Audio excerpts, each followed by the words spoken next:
Brought to you by Thomas Allgeier and Frennis, this Adrienne highlights key LinkedIn posts on next-gen vehicle intelligence in weeks 9 and 10.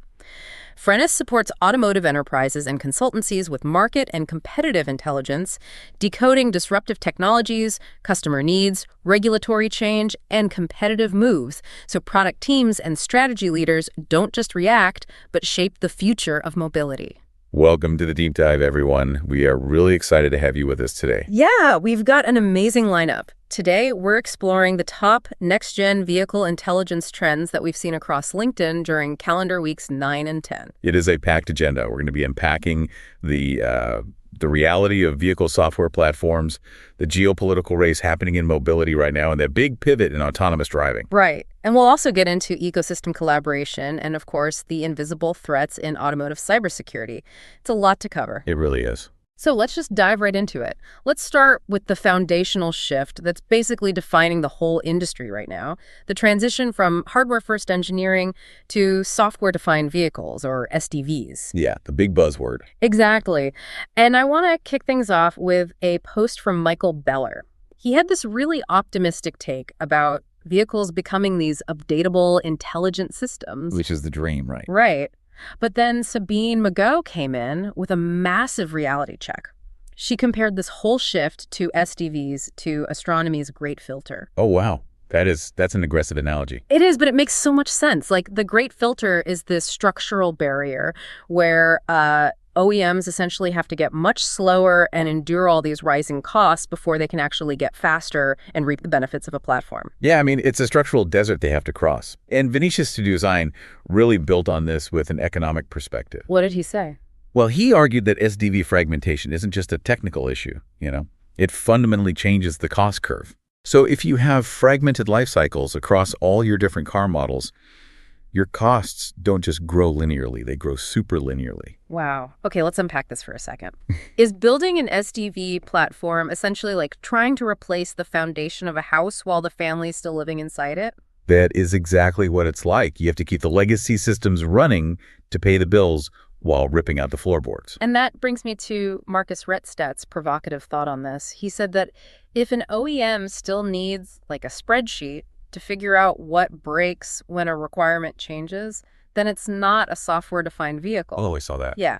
He has a PowerPoint-defined vehicle. The truth has to live in Git, not in management dashboards. PowerPoint-defined vehicle. That is brilliant, and it's so true. For you listening, whether you're an engineer or a strategy leader, the takeaway here is pretty stark. Which is? If your organization isn't willing to endure the really painful structural transition of shifting power away from local vehicle programs, the technical architecture isn't going to save you. It's culture over code, basically. Exactly.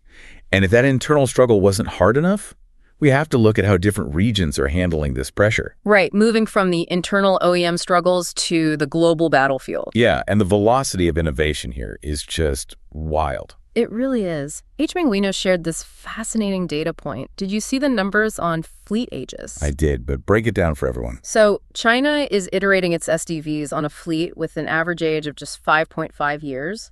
Meanwhile, the US and Europe are trying to debug things on legacy fleets that average 12 plus years old. That is a massive gap. It's huge. Manguino pointed out that China competes on velocity while the West is still competing on life cycles. Yeah, and Syed Hassib Hassan layered into this perfectly. He brought up Chancellor Friedrich Merz's recent comments on Germany's productivity gap. Right. And just to jump in here for you listening, we want to be super clear. We are not endorsing any political viewpoints regarding Trump or tariffs or anything like that.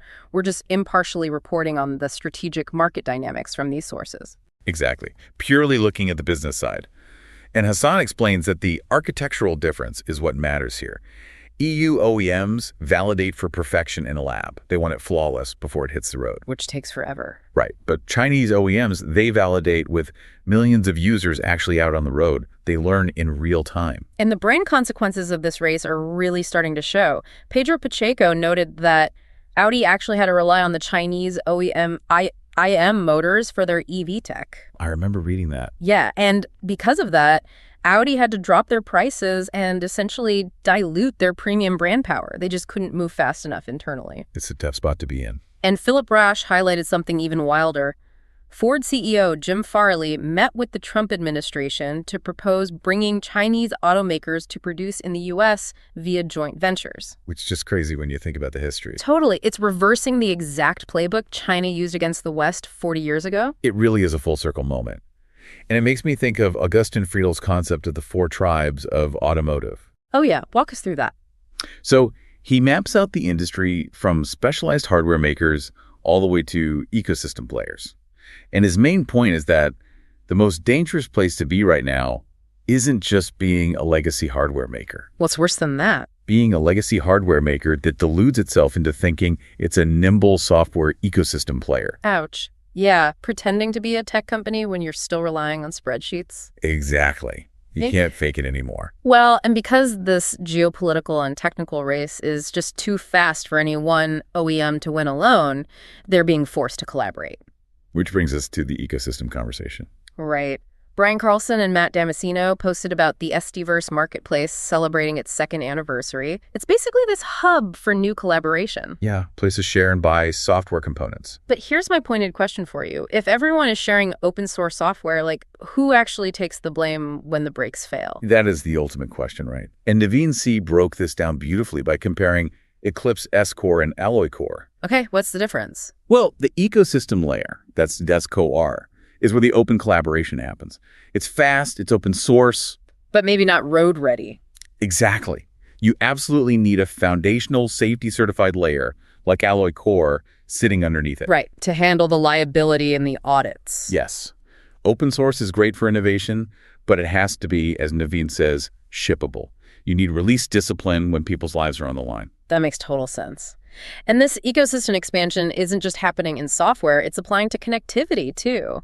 David Fidalgo pointed out that connectivity isn't just an add-on radio component anymore. No, it's the core architecture. Right. And Kevin Karger highlighted BMW partnering with NTT Docomo. Oh, the telecom partnership. Yeah. Telecoms are literally becoming tier 1 automotive suppliers now. Massive over-the-air updates and cloud-assisted ADAS, they require a 5G digital backbone. Yeah, the value chain has just permanently expanded. You can't build a smart car with a bad cell connection.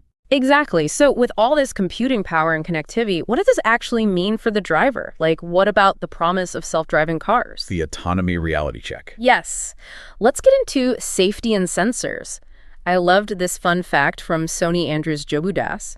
He mentioned that these tiny steering angle sensors are quietly powering lane departure warnings, and they've reduced relevant crashes by 11%. That's huge for such a small component. It is. But despite those sensor advancements, there is a massive reality check happening in higher-level autonomy. Partha Goswami and Andrea Leitner both pointed out that BMW and Mercedes are actually abandoning eyes-off Level 3 autonomy. They're stepping back from it. Yeah, to refocus on Level 2+. Well, and I can explain why that's happening. Level 3 has incredibly conflicting requirements. Like what? So the system tells the driver, hey, you can look away. But then it demands that they take control instantly if the system fails. Which is a terrifying handoff. Exactly. And it carries immense legal liability for the automaker. Plus, as Roger C. Langtodt points out, companies like GM and Tesla are finding that Level 2 Plus is just a massive subscription revenue goldmine. Oh, because it keeps the driver legally engaged? Yes. The driver is legally responsible, but they're comfortably assisted.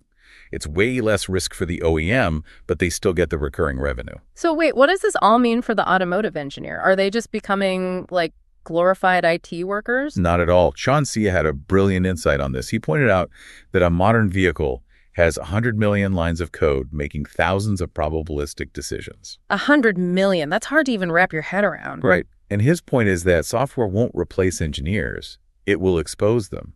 Engineering is shifting from precision coding to judgment. Judgment. I like that. Yeah, what should a 4,000-pound machine do when it doesn't know what to do? Yeah. That takes deep engineering judgment, not just basic coding. But when vehicles are relying entirely on AI and software and cloud connectivity, what happens when those systems are maliciously manipulated? The dark side of SDVs. Yeah. Let's dive into our final theme, the invisible threats in automotive cybersecurity. Bob Carver brought up a really terrifying point about AI adversarial attacks. Oh, the stop sign example? Yes. He pointed out that you don't even need to hack a car's computer to crash it. You just alter a few invisible pixels on a physical stop sign. And a human wouldn't even notice it. Right. But the car's AI misclassifies it as a speed limit sign. That is genuinely scary, and the broader attack surface is just exploding. Tunskip noted that attacks on automotive organizations doubled in 2025. Doubled in 1 year. Yes. And they're moving away from the vehicle itself. Now they're targeting cloud APIs. Wow. Yeah. And Dennis Laskoff had a warning about those OBD2 dongles, the ones people plug in for insurance discounts. Oh, yeah, the companion apps. Right. They're essentially massive backdoors. Mm-hmm. You found that 70% of them have security vulnerabilities. That is wild. You think you're saving money on insurance and you're just giving hackers the keys to your car. Exactly. Even embedded storage is a critical vulnerability now, as Stefan Schumacher pointed out. So how do automakers even begin to defend against all of this? Imran Khan uses this great house framework analogy to synthesize these threats. He says vehicles don't fail neatly inside of individual standards anymore. What do you mean? They fail at the messy boundaries between different safety protocols. So between functional safety, SOTIF, which is the safety of the intended functionality AI safety, and cybersecurity. It's all connected. Right. If someone hacks your AI, it causes a SOTIF failure, which leads to a physical safety failure. You can't just isolate them. Which is exactly why Vikas Chaudhary made that huge prediction for 2028. He said cybersecurity won't just be an IT headache anymore. It'll be a brand differentiator. Exactly. And a strict requirement for market access globally. If you can't prove your car is secure, you literally won't be allowed to sell it. It completely reshapes the industry. It really does. Well, that wraps up our themes for today. Brought to you by Thomas Allgaier and Finesse. Wait, sorry, so let me give you the official wrap-up. If you enjoyed this episode, new episodes drop every 2 weeks. Also, check out our other editions on electrification and battery technology, future mobility and market evolution, and commercial fleet insights. Thank you so much for joining us on this deep dive. Don't forget to subscribe. And I want to leave you with one final lingering question to ponder. Let's hear it. If software updates allow a vehicle to continuously evolve and improve its capabilities years after it leaves the factory, are we approaching the end of the traditional model year? Think about it soon. Buying a 2026 car might mean absolutely nothing because the car you drive in 2030 will be fundamentally smarter than the day you bought it. That is a wild thought to end on. Thanks for tuning in, everyone.